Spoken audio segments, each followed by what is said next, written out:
Halo warga nobar yang saking banyaknya pikiran dan cicilan, kadang suka senyum-senyum sendiri atau ngomong sama tembok. Kayak apa kabarnya bebuhan konslet berjamaah? Kembali lagi bersama Mang Tobi, sang pengangguran profesional yang kali ini akan membawakan salah satu film bertemakan penjara yang dibintangi oleh Mamang Botak Jason Statham, di mana para napi sampah masyarakat diajari main bola buat ngalahin sipir penjara yang sombong. Sebuah film yang cukup beradrenalin, nang cocok gasan menemani Pian ketika lagi overthinking, biar Pian sadar kalau roda hidup itu berputar. Hari ini di atas, besok bisa jadi napi. So, tanpa berlama-lama lagi, siapkan mata, telinga, dan anu-anuan kalian semua. Mari kita nobar, dan inilah Min Mesin. Di awal film, kita diperkenalkan dengan seorang mantan pemain sepak bola paling beken 11-12 sama Ronaldo bernama Denny Mihan. Saat itu, meskipun dilarang, tapi Denny tetap mencoba sepatu bola dan melakukan hal ini.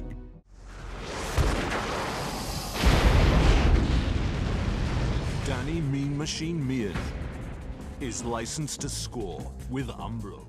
Rupanya, adegan tersebut hanyalah iklan karena Denny sekarang alih profesi jadi seleb. Setelah itu, Denny pergi dan mengemudi dengan kecepatan tinggi dalam kondisi kobam. Aksi ugal-ugalannya itu pun terpantau oleh polisi yang langsung mengejarnya. Kemudian, Denny berhenti di sebuah bar hanya untuk membeli ciu lagi. Dan tak lama, 2 orang polisi langsung menciduknya. Namun karena penangkapannya berlangsung barbar, Danny bereaksi spontan uhuy dengan menyerang kedua polisi tersebut.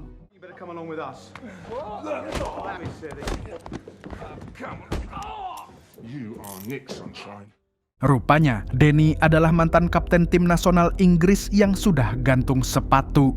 Lalu akibat mengemudi sambil mabuk dan sempat memukul polisi, dia harus mendekam di penjara selama 3 tahun. Pada saat yang sama, puncak karirnya benar-benar anjlok karena dirinya diberitakan terlibat skandal pengaturan skor pertandingan. Singkat cerita, Denny akhirnya tiba di sebuah penjara dengan tingkat keamanan tinggi. Dan disinilah penderitaannya resmi dimulai. Selain diperlakukan secara semena-mena oleh para sipir, kedatangannya juga disambut oleh ratusan napi kelas kakap dengan sorakan dan ejekan.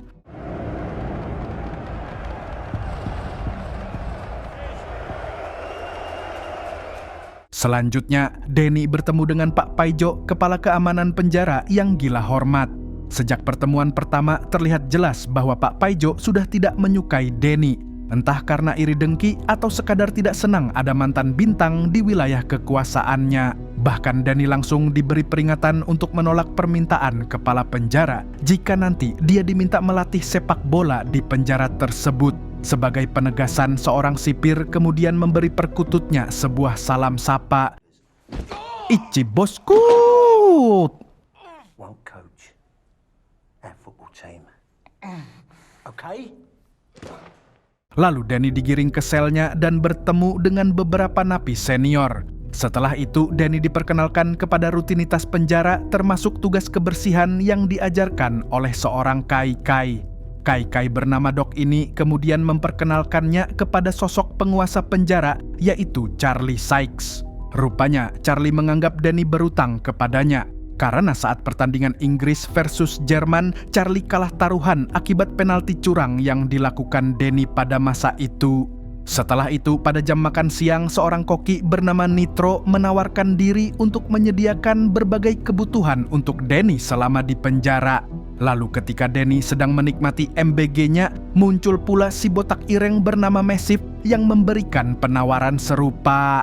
Well, if you want any of life's little luxuries, chocolate, toothpaste, soft toilet paper, Massive is your man. Kemudian saat kembali ke sel, Denny melihat seorang napi berambut gimbal sedang bermain catur dengan temannya. Si gimbal mengatakan bahwa mereka tidak senang dengan kedatangan orang baru, meskipun Denny sangat terkenal. Lalu besoknya kita diperlihatkan dengan seorang tahanan yang sangar dan mirip si gundul Jason Statham berada di sel khusus. Lalu si Kai-Kai Doc menjelaskan kalau dia adalah Monk, seorang kriminal yang telah membunuh 23 orang hanya dengan tangan kosong. Selain sadis, Monk juga terkenal irit bicara dan selalu memakai logika.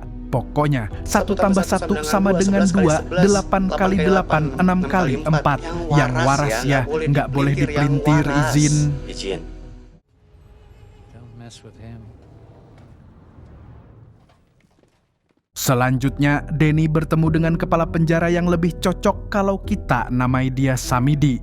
Dan benar saja, Samidi menginginkan Denny melatih tim sepak bolanya yang beranggotakan para sipir.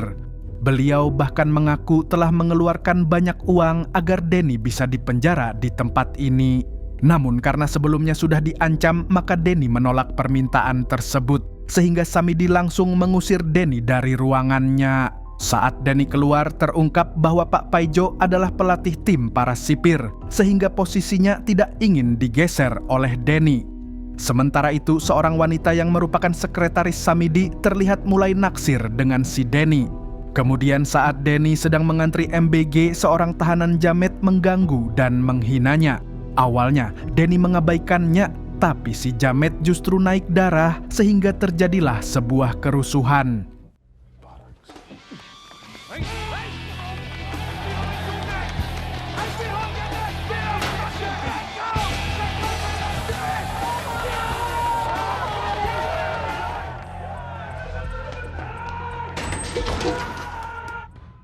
Anehnya, malah Denny yang dituduh menjadi biang kerok dari keributan tersebut, sehingga dirinya langsung dijebloskan ke penjara isolasi.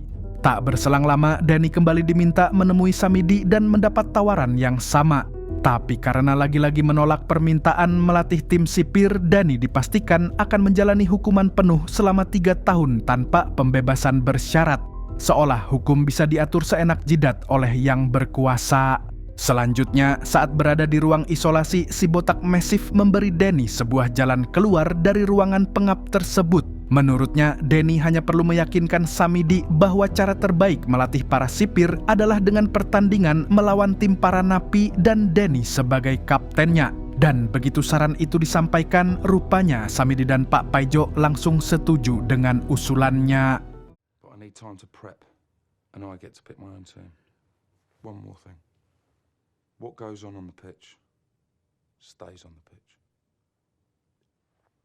Goes without saying. Beberapa saat kemudian, seorang boti menelepon Samidi untuk menagih utang sebesar 5.000 pound sterling atau sekitar 115 juta rupiah. Dari sini kita tahu kalau si Kai terlilit hutang dan tak segan melakukan apapun demi mendapat uang. Lalu kita diperlihatkan dengan Denny yang kini sudah bebas dari ruang isolasi dan mulai akrab dengan Mesif. Keduanya tampak santuy nongkrong di lapangan penjara sambil memantau potensi-potensi dari napi lain untuk dimasukkan ke dalam tim.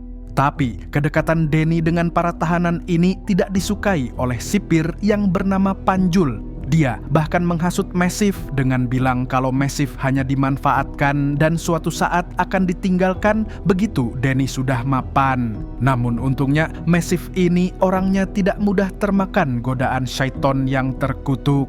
Mr. Ratchet, sir, whilst I don't wish to be rude, I do believe that you watch too many Tarzan films as an impressionable child. Don't you get fucking smart with me and get out of my sight. Setelah itu, Mesif kembali ke Denny dan mereka melihat permainan bola anak buah Charlie yang ternyata lumayan bagus. Lalu saat Denny sedang malamun di lorong penjara, tiba-tiba dia didatangi oleh penggemar yang bernama Billy. Sementara itu di saat yang bersamaan, Denny juga melihat seorang napi anak buah Charlie sedang melakukan transaksi garam Cina. Usut punya usut, peredaran barang haram tersebut ternyata didukung oleh Samidi. Bahkan beliau menerima bagian dari Charlie yang ternyata seorang bandar. Besoknya, saat para tahanan sedang berlatih bola di lorong penjara, sipir Panjul datang dan tiba-tiba mengamuk ke si Mesif.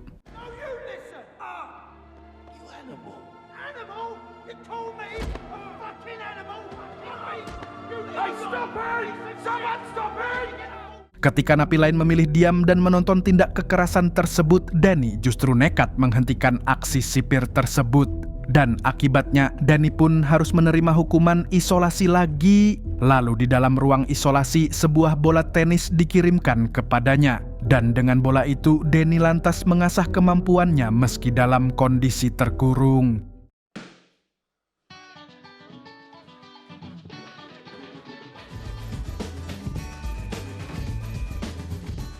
Setelah keluar dari ruang isolasi, banyak tahanan berterima kasih kepadanya karena telah membela teman mereka. Kemudian, Danny langsung melatih para napi dengan teknik-teknik sepak bola. Sementara itu, si botak Massive berperan sebagai manajer yang dibantu oleh si Kai Kai. Kekompakan mereka rupanya menarik perhatian anak buah Charlie.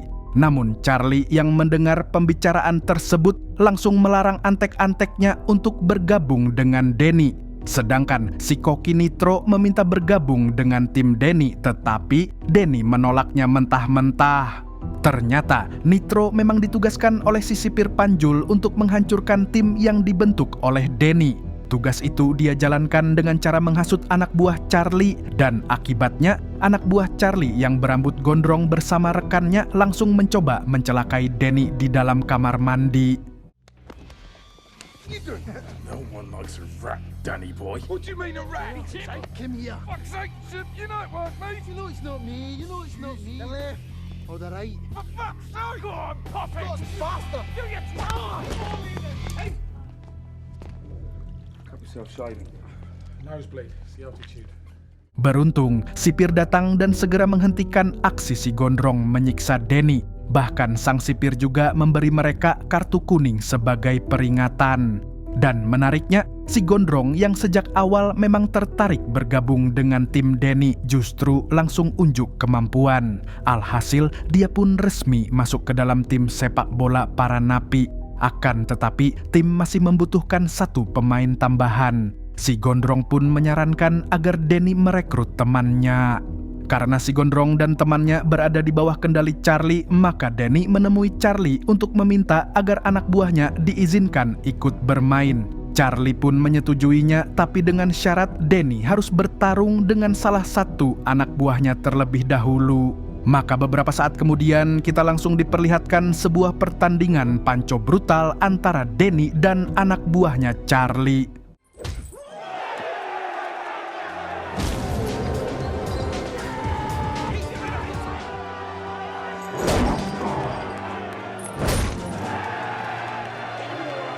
Sayangnya, Danny sempat dibuat tak berdaya karena keahliannya adalah penyepak bukan petinju.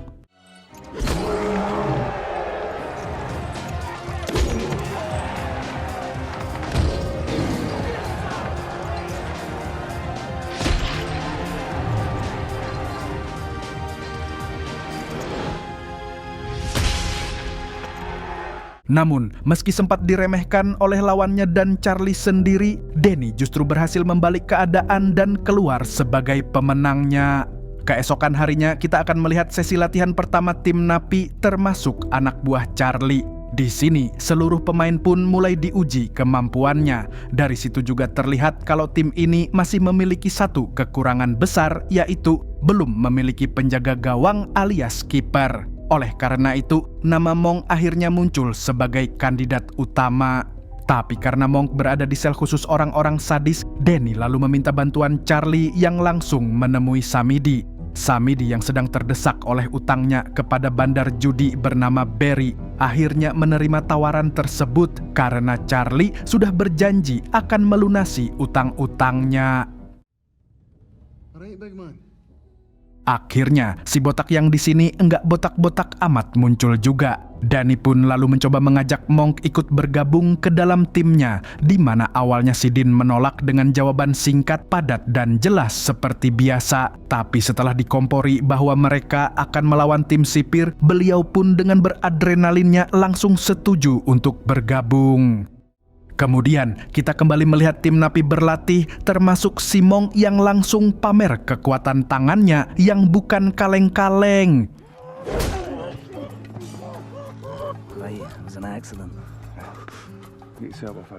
Setelah itu, si gondrong menjelaskan bahwa lawan mereka nanti adalah para sipir yang kemungkinan besar bermain kotor. Maka dari itu, Monk diminta memperagakan beberapa trik kotor untuk berjaga-jaga.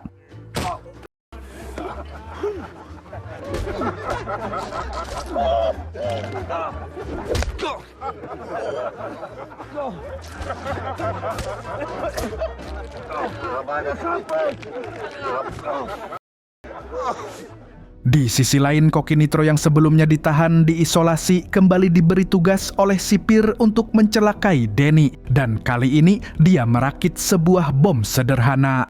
Sementara itu, Danny pergi ke ruangan Samidi, lalu sang sekretaris wanita memberinya rekaman video berisi kemampuan tim sipir. Dan karena cuma berduaan, apalagi biasanya di penjara isinya lanang semua, tentu tidak afdol kalau tak anu-anuan dulu. Keesokan harinya, Danny dan rekan-rekannya berkumpul di ruangan Charlie untuk membahas pertandingan. Di waktu yang bersamaan, Nitro menjalankan aksinya dengan meletakkan bom di dalam loker milik Danny. Kemudian, Danny berniat kembali ke sel untuk mengambil rekaman di lokernya. Tapi tiba-tiba si Kai menawarkan diri untuk mengambilkannya. Di sela itu, Danny menceritakan kisah hidupnya di dunia sepak bola yang dulu penuh kemewahan, tetapi kemudian berubah menjadi jerat utang. Dia terjebak oleh orang-orang yang memanfaatkannya hingga membuat dirinya harus berkhianat kepada negaranya sendiri. Sementara itu, ketika si Kai masuk ke dalam sel Danny, tiba-tiba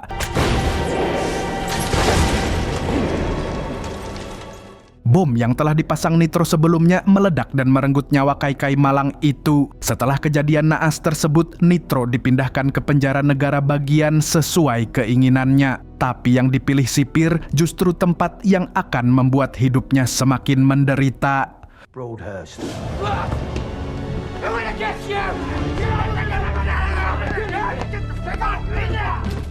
Sementara si Kai akhirnya dimakamkan dan suasana penjara pun diliputi duka. Namun meskipun begitu, pertandingan tetap harus digelar. Lalu tim Napi menamai diri mereka sebagai Mean Machine sesuai julukan untuk sang kapten Danny. Dan tanpa banyak bacot lagi, pertandingan pun akhirnya dimulai.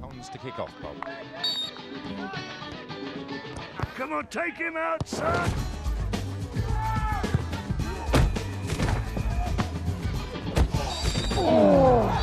Pussy. Keeper plays it long. Back to Walker. He shoots. Oh, just past the... Tendangan bebas pertama Danny langsung mengenai Ichibos, salah satu sipir, membuat suasana stadion gaduh oleh sorakan. Setelah itu, kita akan melihat aksi Monk yang mulai menunjukkan kelasnya.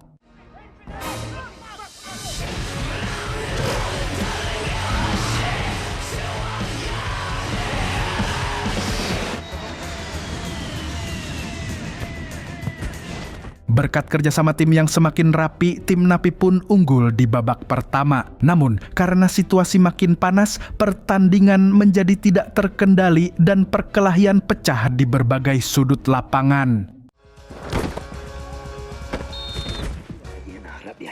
Ref, do you hear that? Yeah, do you hear that, ref? Hold on. Full match! Do him! Go on, do him!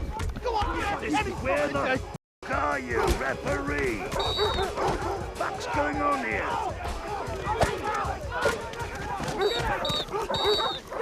Half time, come on.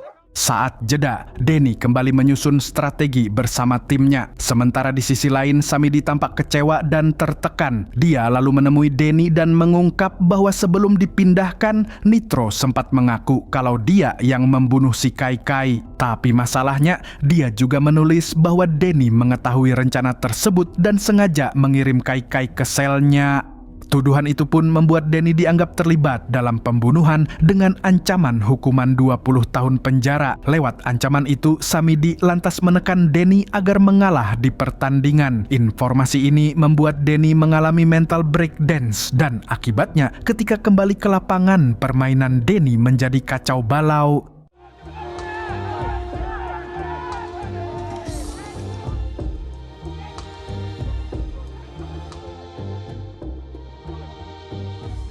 Sake, Danny, I was open. I didn't see you.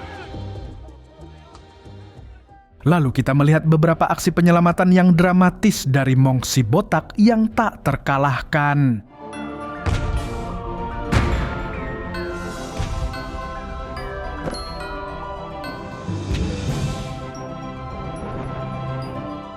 Namun, salah satu pemain Napi mendapat kartu merah karena tackle brutal membuat jumlah tim Napi berkurang. Tapi meskipun demikian, tim Mean Machine tetap berusaha bangkit. Serangan demi serangan dilancarkan hingga berhasil mencetak gol lagi.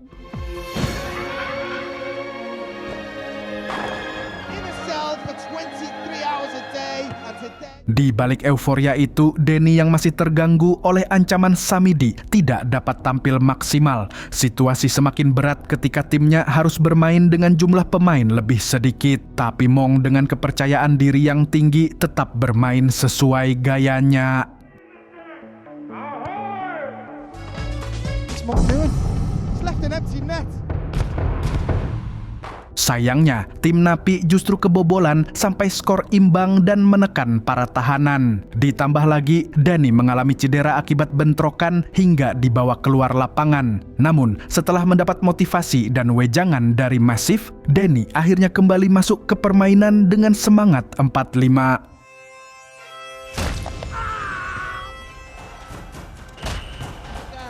Shoot!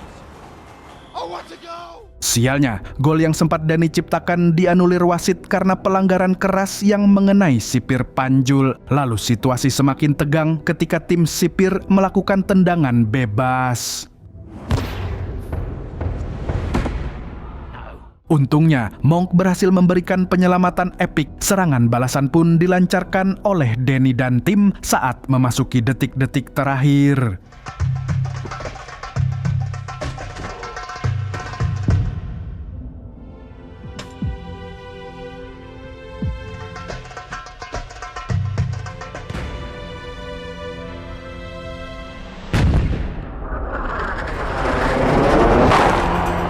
Namun setelah itu, Samidi langsung menemui Danny dan bersumpah akan menghancurkan hidupnya. Tapi tak disangka Pak Paijo justru membela Danny dan melindunginya dari sang atasan. Lalu selang beberapa saat tiba-tiba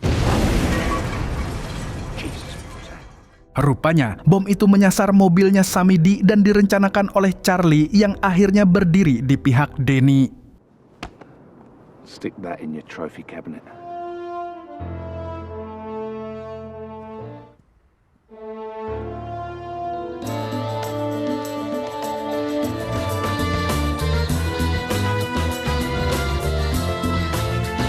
Dan film pun tamat. Kisah Danny menunjukkan bahwa selama kita berada di bawah, terkadang menang adalah kesalahan. Karena yang selalu benar hanya para penguasa dan wanita. Kalau kamu setuju, share video ini ke temanmu yang takut istri. Segitu dulu dari Mang Tobi, sang pengangguran profesional. Lagi-lagi ingin mengingatkan, channel Mang Tobi yang asli hanya nobar saja, yang ada Mas Yononya. Selain itu, Yonda tahu, tanya saya. Sampai jumpa di video selanjutnya. Dan kalau begitu, Mas Yono, passwordnya apa nih? Burung gundul pamit dulu. Terbanglah